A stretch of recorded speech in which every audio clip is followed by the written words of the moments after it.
kalau soal speed pekerjaan, mereka bisa kok luar biasa jikalau ada niatnya. Di sini saya bersama teman-teman mau memberi surat formil kepada DPR. Sejauh ini 13 baru dimulai, 4 malah mundur, 8 belum digubris.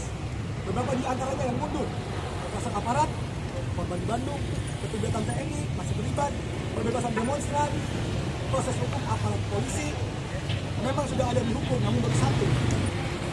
Tuntutan rakyat ada banyak, tapi salah satu sesuai dengan message kita, transformasi, reformasi, empati. Salah satunya adalah transparansi dalam anggaran. Kami banyak ditanya apa motivasi awal atau alasan dari dimulainya 17+8 tuntutan rakyat.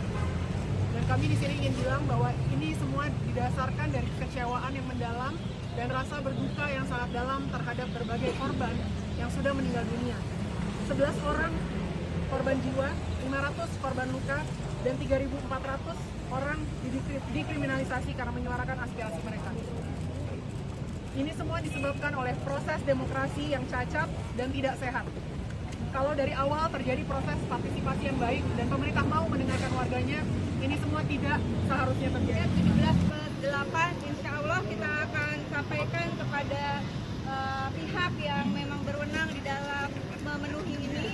Tentu saja secara pribadi dan kami yang hadir di sini menyampaikan duka cita mendalam atas jatuhnya korban yang kemarin dalam peristiwa September gelap setidaknya bagi saya pribadi.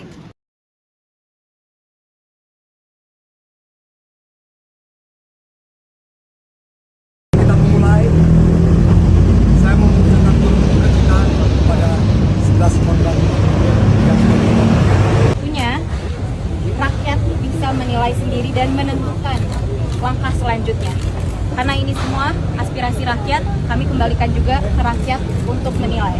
Insya Allah kita akan melakukan sosialisasi ke depan menjadi yang lebih. Andre Rosiade. Luar negeri yang telah menyampaikan tuntutan rakyat 17+8, insya Allah kita akan sampaikan kepada pihak yang memang berwenang di dalam memenuhi ini. Tentu saja secara pribadi dan kami yang hadir di sini menyampaikan duka cita mendalam atas jatuhnya korban yang kemarin dalam peristiwa September gelap setidaknya bagi saya pribadi. Dari 17 daftar ini yang kami titipkan kepada DPR dan 14 lainnya jadi kami mohon sangat dibantu dan turun, Mbak. dengan ini kami terima Landscape, handphone. rakyat, kami minta keseriusan dari DPR untuk mengawal semuanya termasuk 8 jam dan kami akan terus mengawasi ke depan. Jadi kami tidak berhenti di sini, Pak. Kita tidak berhenti. Tunggu update-nya. Salah satu pertanyaan yang sering ditanya, apakah realistis mengerjakan 17 tugas dalam 5 hari? Pertama, tuntutan-tuntutan ini bukan dibagi ke satu lembaga. Tuntutan-tuntutan ini dari 17, 2 atau 3 per institusi. DPR, Polri, TNI, dan juga Presiden. Dan kalau kalian masih ingat teman-teman reporterku, tahun lalu di 22 Agustus pasca putusan MK RUU Pilkada bisa kok dikerjain dalam 1 malam saja. Jadi kalau soal speed pekerjaan, mereka bisa kok luar biasa jikalau ada niatnya. Sekarang aku lanjut ke tuntutan-tuntutannya. Sejauh ini 13 baru dimulai, 4 malah mundur, 8 belum digubris. Beberapa di antaranya yang mundur, kekerasan aparat, korban di Bandung, keterlibatan TNI masih terlibat, pembebasan demonstran, proses hukum aparat polisi, memang sudah ada yang dihukum, namun baru satu. Dan banyak hal lain yang belum dimulai prosesnya.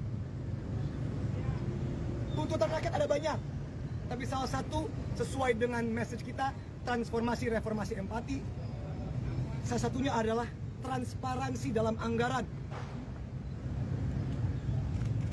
Tapi yang disuarakan adalah penyembuhan simptom, not the root cause, bukan akarnya.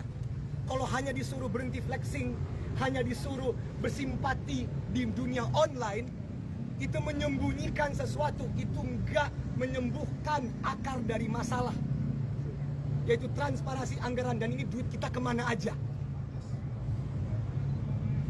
Sekian.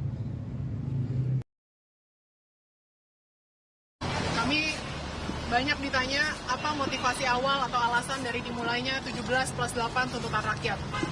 Dan kami di sini ingin bilang bahwa ini semua didasarkan dari kekecewaan yang mendalam dan rasa berduka yang sangat dalam terhadap berbagai korban yang sudah meninggal dunia. 11 orang korban jiwa, 500 korban luka, dan 3.400 orang dikriminalisasi karena menyuarakan aspirasi mereka. Ini semua disebabkan oleh proses demokrasi yang cacat dan tidak sehat. Kalau dari awal terjadi proses partisipasi yang baik dan pemerintah mau mendengarkan warganya, ini semua tidak seharusnya terjadi. 17+8 tuntutan rakyat hadir dari kami warga biasa yang merasa resah karena tidak ada respon yang sesuai dari pemerintah dan aparat yang tidak terarah, melewatkan substansi dan cenderung represif sejak demonstrasi pada tanggal 28 Agustus tahun ini. Sehingga kami melihat perlunya sebuah daftar tuntutan bersama yang bisa mengukur respon pemerintah secara tepat dengan alur akuntabilitas yang jelas dan sebisa mungkin merefleksikan keresahan masyarakat seluas-luasnya. Maka dari itu kami rangkum dari beberapa sumber. Yang pertama, dari desakan 211 organisasi masyarakat sipil yang dipublikasikan melalui website YLBHI. Kedua, tuntutan 7 hari dari Salsa dan Jerome dari hasil rembukan jutaan rakyat di kolom komentar dan Instagram story. Juga dari siaran pers Pusat Studi Hukum dan Kebijakan, dari pernyataan sikap Center for Environmental Law dan Climate Justice Universitas Indonesia, tentu saja juga dari tuntutan demo para buruh pada tanggal 28 Agustus, petisi dengan 40.000 dukungan di change.org yang meminta reformasi, transparansi, dan keadilan, dan terakhir Ikatan Mahasiswa Magister Kenotariatan Universitas Indonesia.